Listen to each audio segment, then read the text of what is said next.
Hello mga kababayan, welcome to my channel. Welcome to Laruan ni Obi 1. Okay, so we have the Obadiah Stane figure out of packaging, and we have the accessories that is associated with this figure, and those would be the two items on his hand. The first would be the arc reactor that he took from Tony Stark's chest, and a empty briefcase. So for all intents and purposes, the arc reactor is not supposed to be placed inside the briefcase, because I also tried it too, just like the other reviewers. This thing just won't fit inside that briefcase. So if you're going to have this figure as an Iron Man movie, first Iron Man movie figure with the Mark III and the Monger, it is best displayed this way, with Obadiah Stane holding on to the Iron Man arc reactor and just holding on to the briefcase.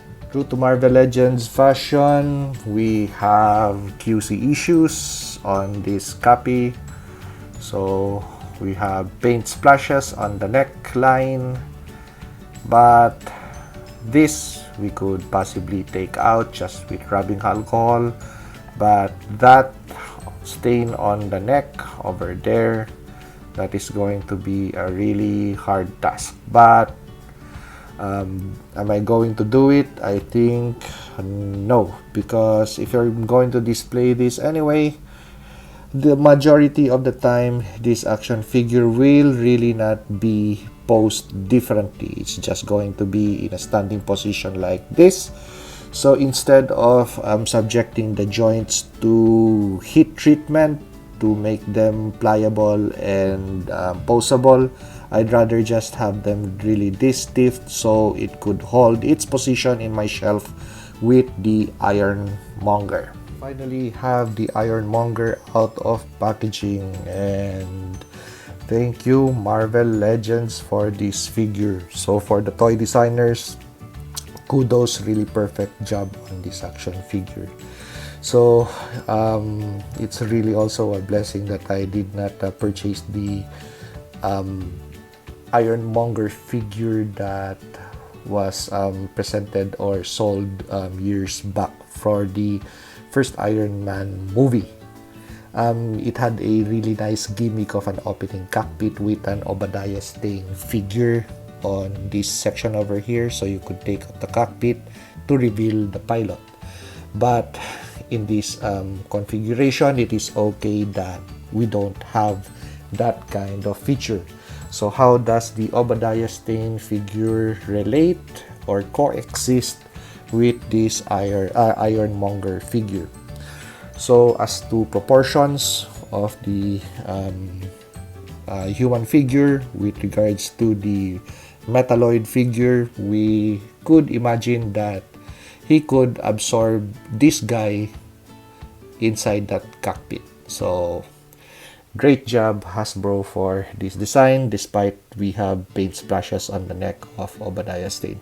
So let's take this figure out of frame and concentrate on the Monger.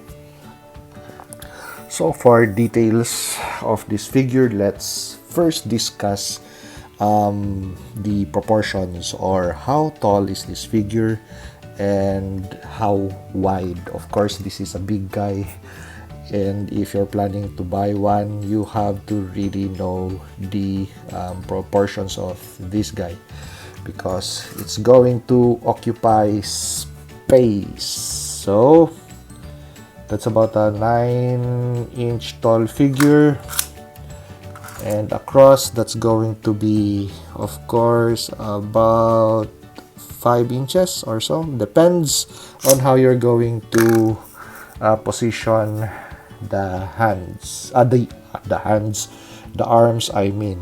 But if you position it this way, trying to make the figure as small as possible, you lose a lot of details in your display case.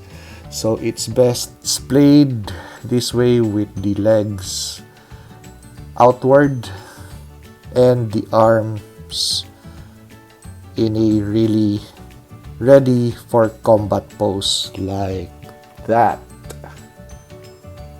So even if it's in a one position stance in your display case, you still see a lot of detail. So let's do a little bit of 360 for this figure. So really huge guy. It's big chunk of plastic, but it's a plastic that is well spent. So every penny that you sink into this guy is really worth it.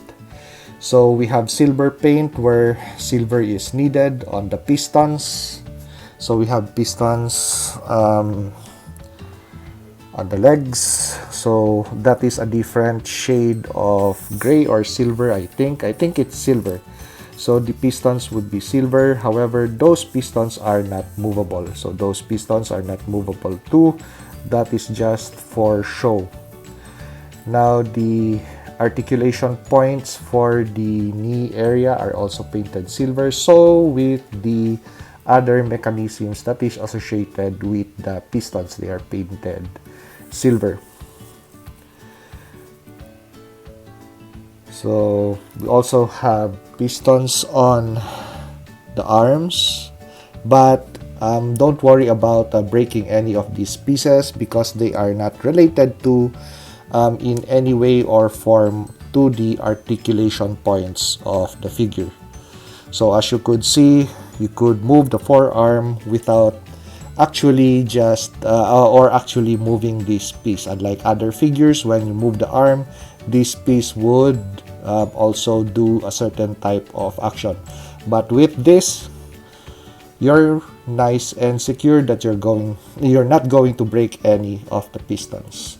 The only floating pieces on this figure actually would be on the shoulder guards, these two shoulder guards. So I would demonstrate. Actually, you could just pull them off. So these two pieces, these shoulder guards, just be careful not to lose them. Or possibly just put a little bit of tape over here to really have a secure fit on this shoulder guard, so they won't really fall off the figure. So really fine piece. So let's okay, before I bring in the Mark III, the Infinity Saga Mark III, let's first discuss articulation points. So of course we don't have any form of articulation on the waistline. It is really obvious. So but we have a ball here, so dynamic poses is really possible. Okay, for articulation points for the head area, we have ample articulation points. Don't expect that the head could move upwards or downwards. Side to side movement is just okay because of course the head or the helmet is hindered by this wide armor piece, plus it is sunk in, the helmet is sunk into the figure. So even if we have nice articulation on that area, moving up and down for tilts and gazes is just not possible with this figure. We have a little bit, about 2 or 3% of tilts, but not really like a Spider-Man action figure that have the capacity to really do awesome head tilts and head posability. So for the arms area, we have a single point of articulation on the elbows. We have rotation on the biceps. We have rotation and a hinge on the hand area. And because this figure does not have any form of butt flap, so moving the legs backward is possible. Moving the legs forward this way is also possible. We only have single point of articulation for the knee. The leg, at the foot area, we have a rocker and some form of swivel, but really not much articulation on this area on the foot. So but it's still okay actually. but I think yeah, it is quite hindered because of the design, how the foot is designed in regards to the shin area. But does that take away the articulation or posability for the figure? No, it is still an okay figure because you could still possibly do really nice stunt actions with this figure. So the hands, we also have an alternate handset that is included in packaging. So if you want splayed hands or emotion hands for this figure, it is possible to swap those handsets. But I would just rather have the fists on. Now let's attach the other accessories that are associated with this Ironmonger figure. So while playing with this action figure, I spotted an area that's going to be problematic. So the other pistons are okay, they are not movable or moving parts, but these pistons that's located just under the shoulder area or just on the back area, these two pieces, as you could see, those pistons are moving pieces. So unlike this piece, and that piece, this is a moving piece. We have a ball joint over there, and we have a connection joint, a male and female connection joint with a swivel. So as you could see, as you move the arms, this thing is going to move too, and as evidence, it's going to pop off the socket. Anyway, so if you don't want that thing to break, well, you could just possibly disengage these two pieces and just have it possibly on this side, just like that. So it's going to be it's going to look like a handle of some sort for maintenance. And with this thing, you could just position it to whatever position you want it, that just as long as it does not get in the way. Okay, so let's move on to the accessories that is associated with this Ironmonger figure. So it's going to be the weapons effects. So we have two pieces, these two, and we have another piece over here that is going to be associated with the minigun or the Gatling gun. As for this piece, I've been trying to figure out where this thing would really attach to the figure. So I thought it's going to attach somewhere over here on the top, but it just won't fix well. It would just play around the connection joint here, so I don't think that's going to be the place for this thing. Neither would it attach to either of the weapon system that's on the left or the right arm. So on the other side, we have the missile pads, and for the other, we have the gun pad. And of course, this still has repulsor blast effects, but that is not part of the gimmick of this Ironmonger figure, so it's not painted. Okay, so let's attach the accessories. So we have this and that. So this attaches to the minigun. This attaches to that point.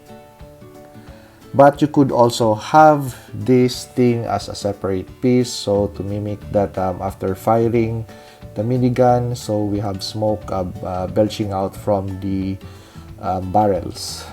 But I like it this way, connecting these two pieces for this kind of effect and attaching it into the minigun barrel. So just situate the hands in a certain way so you could possibly just squeeze these pieces in that way. And for the last effect, this exhausted ammunition from the ammo belt that is being fed from the forearm of the Ironmonger. So you could do that. Okay, so we have feeding and ejection, and we have firing effect. But for this other side, for the missile pod, it is the tips are nicely painted, but we don't have any firing effect for this side, so it's just going to be static this way. Okay, so those were my talking points for the Ironmonger, discussing about details, articulation, and finally let's do just a quick 360 of the figure without Obadiah Stane, without the Iron Man Mark III, just the Ironmonger. So let's admire the details of this fine figure from Marvel's Legends. And how does this Ironmonger stack up with the Hulkbuster armor? So let's do a quick 360. That's the only way to put these two guys on frame. It was really ginormous action figures. So actually, as to height, they're just the same. Bulk, the Hulkbuster of course is going to be a bulkier figure compared to the Ironmonger.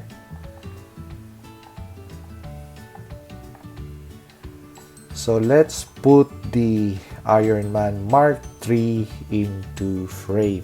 Have the Iron Man Mark III into frame. So just right proportions, so you could imagine that the Ironmonger could already battle the Mark III. So dimensions are just right. So let's put in Obadiah Stane. So where are you, Obadiah? Obladi, Oblada, ha ha ha, Obadiah. Okay. So this is going to complete your first Iron Man movie, Avengers movie. So if you like this video, like, comment, and subscribe, and see you on the next review.